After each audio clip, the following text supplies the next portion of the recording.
pembelajaran ilmu pengetahuan sosial itu kayak campur aduk gitu, yang dimana di dalamnya itu terdapat geografi, sosiologi, sejarah, dan bahkan ekonomi. Kayak mereka itu campur jadi satu. Tapi itu semua terjadi bukan tanpa alasan, teman-teman. Di video kali ini, aku, Anisatul Sakinah, bakal nyeritain ke kalian nih, kenapa bisa ilmu pengetahuan sosial yang semulanya terpisah-pisah akhirnya tergabung dan menjadi ilmu pengetahuan sosial yang terpadu. Jangan di skip-skip ya videonya.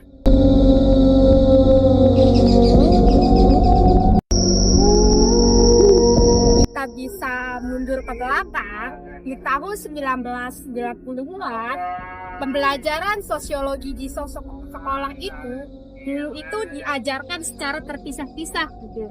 Jadi pembelajaran sejarah itu tersendiri, geografi itu tersendiri, ekonomi itu tersendiri, bahkan sosiologi juga pembelajarannya tersendiri. Lama-kelamaan pemerintah jadi nyadar nih bahwasanya siswa itu perlu belajar tentang ilmu sosial secara menyeluruh yang tidak terpisah-pisah, supaya pemahaman siswa itu jadi nyambung antara pembelajaran sejarah dan pembelajaran ekonomi, pembelajaran sosiologi, dan pembelajaran geografi itu tersendiri.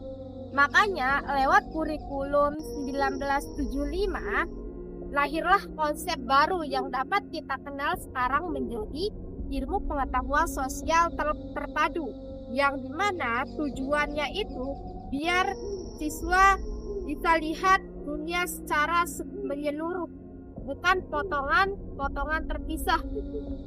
Makanya lahirlah konsep yang namanya ilmu pengetahuan sosial terpadu. Setelah itu, tiap kurikulum itu memberikan sentuhan terbaru masalah ilmu sosial. Di kurikulum 1984, ilmu pengetahuan sosial itu mulai fokus ke kehidupan sosial budaya di sekitar kita. Lanjut ke kurikulum 1994, yang dimana pembagiannya di sini tuh lebih jelas. Yang dimana di sekolah dasar itu masih menggunakan ilmu pengetahuan sosial terpadu. Tapi di sekolah menengah atas itu sudah mulai terpisah, yang dimana sudah mulai pelajarannya itu membahas soal geografi, ekonomi, sosiologi, dan bahkan sejarah. Nah, lanjut kita ke kurikulum 2006, yang dimana kita dapat kenal dengan kurikulum KTSC, yang ilmu pengetahuan sosial di sekolah menengah pertama tetap digabung, dan tujuannya itu makin ke arah membentuk perubahan sosial atau pemahaman terhadap pemikiran kritis siswa. Nah, pas di kurikulum 2013 ini, pengetahuan sosial itu makin dikaitkan sama pembentukan karakter dan keterampilan berpikir kritis siswa. Nah, sekarang di kurikulum Merdeka itu guru punya ruang lebih luas dalam buat topik pembelajaran masalah ilmu pengetahuan sosial, yang dimana dikaitkan dengan kehidupan terdekat siswa.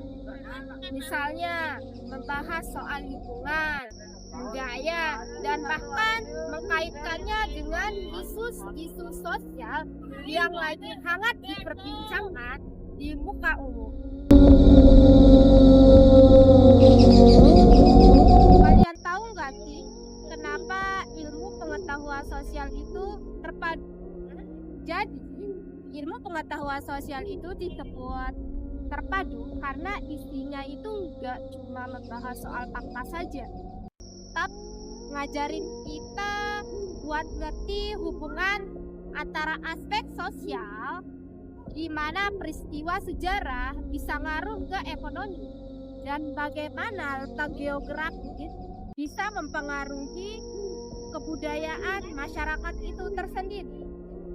Jadi intinya ilmu pengetahuan sosial itu ngajarin kita buat ngerti jadi manusia dan lingkungannya, termasuk diri kita sendiri di tengah-tengah masyarakat.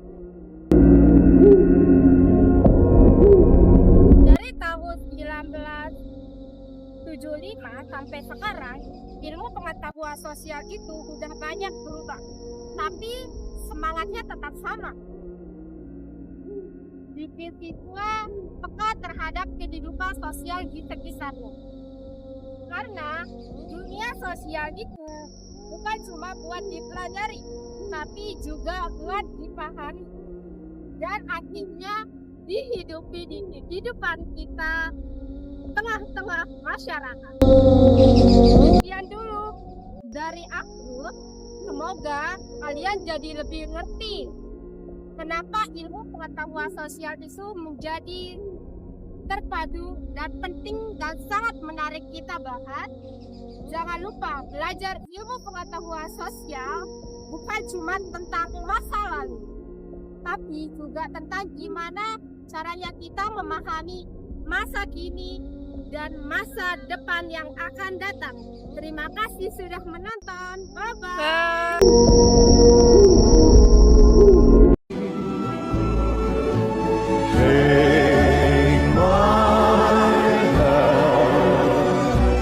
Take my